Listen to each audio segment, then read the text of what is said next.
Okay.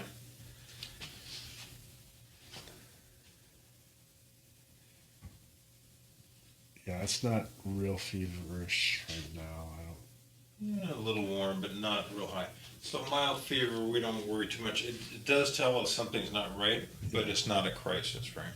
But if you start finding yourself, feeling dehydrated, hot, perspiring, it's really worthy of inquiry.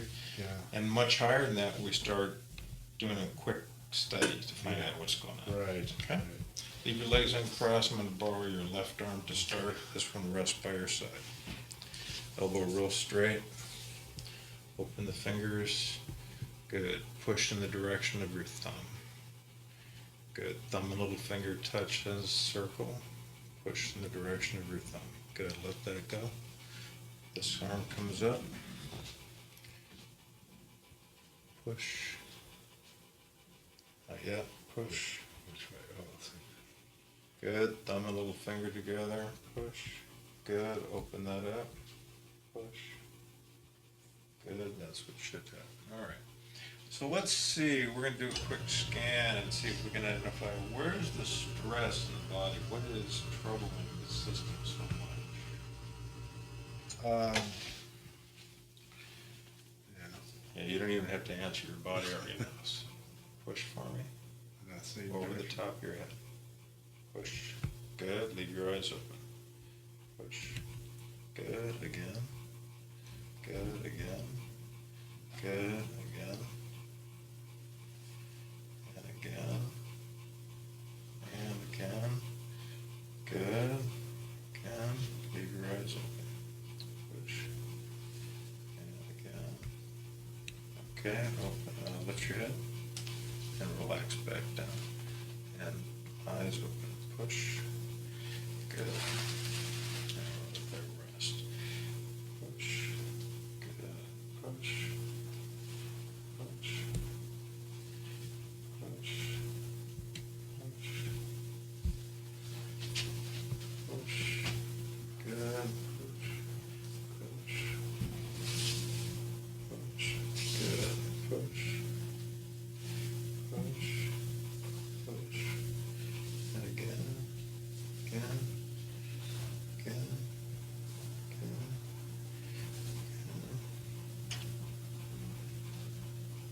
Good. And again, and again. Okay. So we see some disruption in the endocrine circuitry, and that's all the hormones, which are the signaling molecules in the body. Just touch that spot right there. So think about your nervous system. It's the quick acting system that responds to moment changes. Right. But changes like, from day to day, week to week, like the seasonal change and that type of thing, that's hormonal system.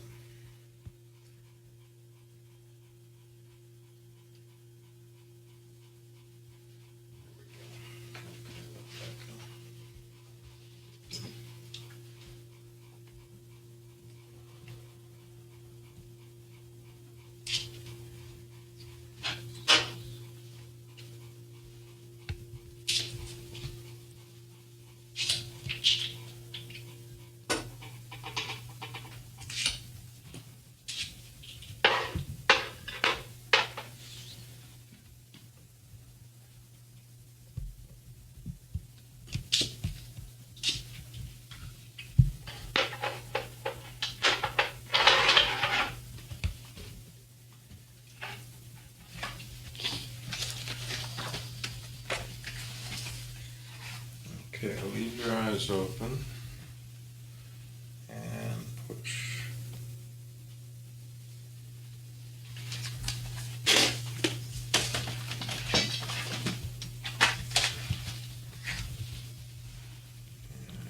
push.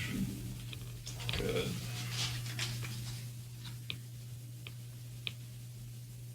Push.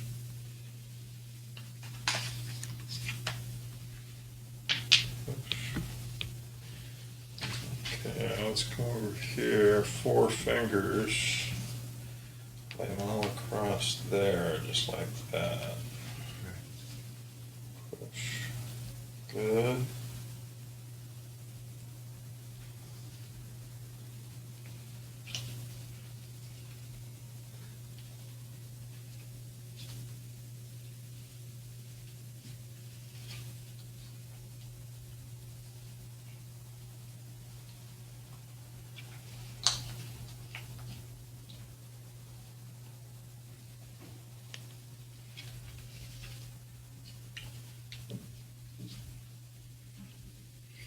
Okay, one finger at a time. I got this one. Now, one thing I notice is when I'm hearing you speak, it sounds like the sinuses are a little congested. Push for me. Or maybe, do you ever have your adenoids taken out of your tonsils when you were a kid? No, but they get swollen. They get swollen. Okay. When I get sick, my glands get swollen. Yeah. Are you a milk consumer? Yeah. And I've always been. I never really bothers me. Push nice and strong. Okay, now that's your anterior pituitary. I'm going to take this away. Push nice and strong. So that's the part of your body that regulates more than half of your hormones. And what is causing this change is milk. Okay. Now for you, I would recommend avoiding milk for a period of time, like about probably 4 to 6 weeks. And the challenge with avoiding milk is it means avoiding almost everything that's been baked. Because if you look in the ingredients, it's not just milk we drink, it's milk that's used in ingredients. Because it's oftentimes it's a protein. Casein is one of the proteins in milk. And So yogurt, dairy products. now yogurt's interesting. Yogurt's been cultured. So it's something. Enzymes have activated. So oftentimes, I don't have yogurt here to test, but oftentimes we find people that can't tolerate milk, they'll do fine with yogurt. I usually eat yogurt with my cereal in the morning. That might be okay. Okay, but other sources of milk, Okay. including in baked goods, I would avoid. And typically it's cow's milk. So if you like goat's milk, it's got a very different flavor. But goat's milk is a possibility. Okay. Because it doesn't have the casein or the lactose. Exactly. So I've always been raised on milk. Do you think because that's, and I've always been like a mouth breather, and since I started using this CPAP machine, it clears out my sinuses more than I ever thought. Because I tried all these different masks, and I thought I'd want the one over the mouth, and I just can't tolerate that.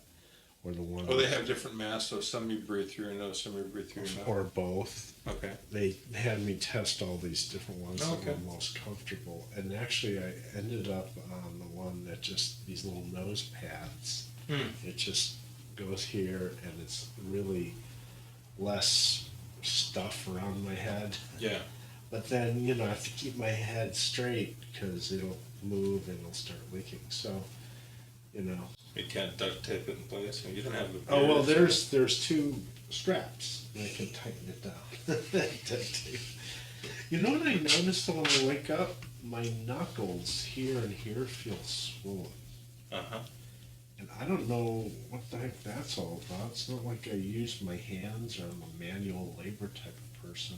But this is the thing, my dad, his hands got all rheumatoid kind of, and I don't even know if it was rheumatoid arthritis, but I think that was the thing that's really attacked his whole body. I mean, it attacked his hands first. What it is, it's an autoimmune condition.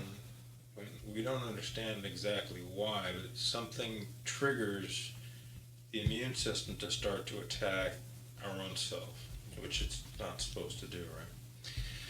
But the things that have been implicated the most in autoimmune problems are foods. So sometimes meat proteins, sometimes milk proteins. You take away foods, or you try No, them? the presence of them seems to aggravate the problem. Oh. So what we think is that not everybody is experiencing the same trigger though. Right, so for one person, it could be a milk allergy and they wind up with an arthritic response. For someone else, it's not milk that's a problem, it's other foods, maybe meat. There's a whole array of substances which can irritate the immune system. Once we irritate the immune system, what do we get? Well, we get whatever you get. It's your own variety, Yeah. right? So for one person, the attack could be against the joint. For another person, it might be against the thyroid or might be against one of the endocrine glands, right? So when we see food allergy issues, the best thing to do is we eliminate that food for several weeks and see whether or not we get a positive change. Yeah. If we do, that kind of suggests that food is an issue. We can also do antibody tests of various kinds, but if we're able to eliminate it, we just eliminate it for several weeks. And we say, well, I'm feeling pretty good. And then you say, go ahead and have a glass of milk or something and see what happens. And if immediately our nose gets stuffy and we have a return of symptoms, that's a pretty strong indication that the immune system is reacting to that. Huh. It actually happens that quickly. Yeah. Because I usually like to have a glass of milk. My stomach feels better. I feel more relaxed at night. Mm-hmm. I'll eat a bowl of cereal, Mm-hmm. instead of some big heavy meal, and I'll feel more relaxed. So it's like, to me, milk is like a sedative. It makes me relax. I feel full. Mm-hmm. It's never had like the digestive problems people have. Usually the food we're allergic to, we really like. Makes us feel good when we eat it. That's right. Yeah. It's kind of, it just gives the body a little sense of comfort, but it's usually short-lived. All right. Push backward. Good. Push.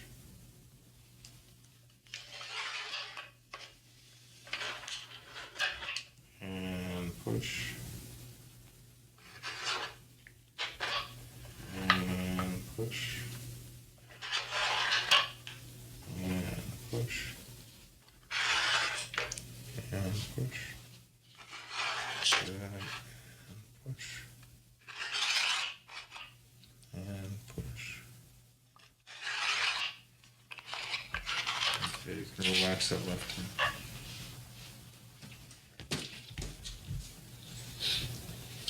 All right, this can come down to. All right, so that's part of our package. And we'll see, calcium comes in a lot of different forms. So BIOS has some calcium in it. What was that other one that you had me take 9 per day? AGP something? Cataplex ACP? Yeah. Yeah, that's mostly for those cold symptoms. And then you said you had some blood tests done at Kaiser? Yeah, about a year and a half ago. Yes. Let me copy the test you had done. Let's Okay. take a look at, number one, did they take all the readings that we think they should take? And if they did, that's great. Give me more if you got it. Okay, that's good. If they did, that's great. And if not, then maybe we should add a test or something like that, right? Right. What else we got?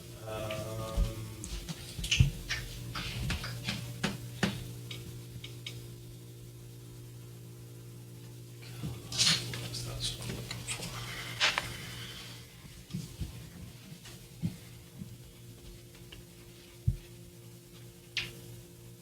You don't really keep my hand in this position. Okay.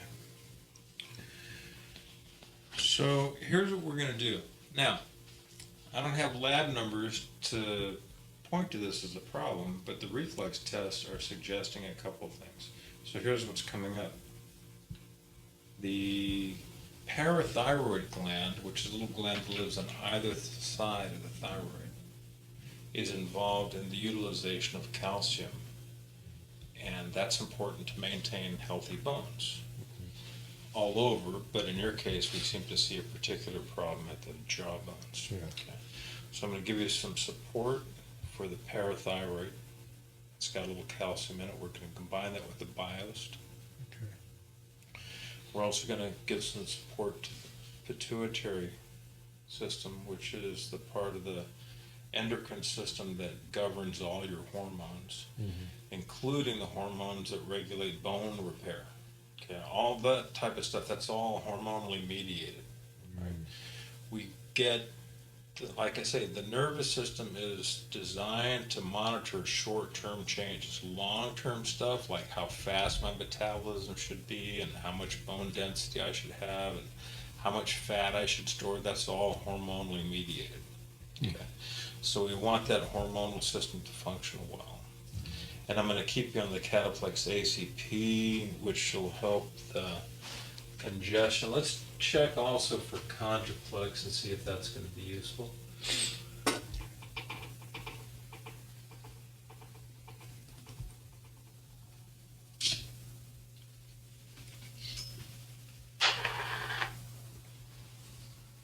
And push for me. No, we don't need that. Okay, all right.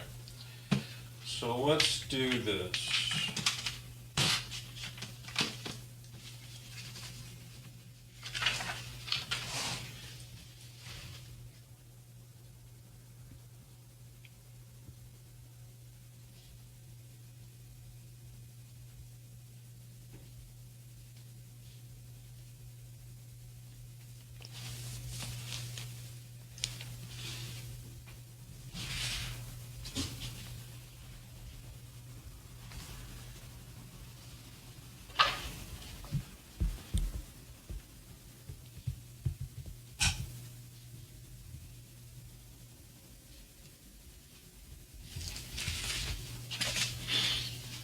Borrow this one. Elbow roll straight and push. And again. And again. Good. And again. And again.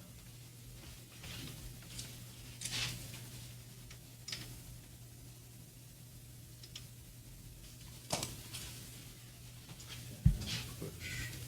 And again. Good, and push. And again. And push. And again. And once more. Okay.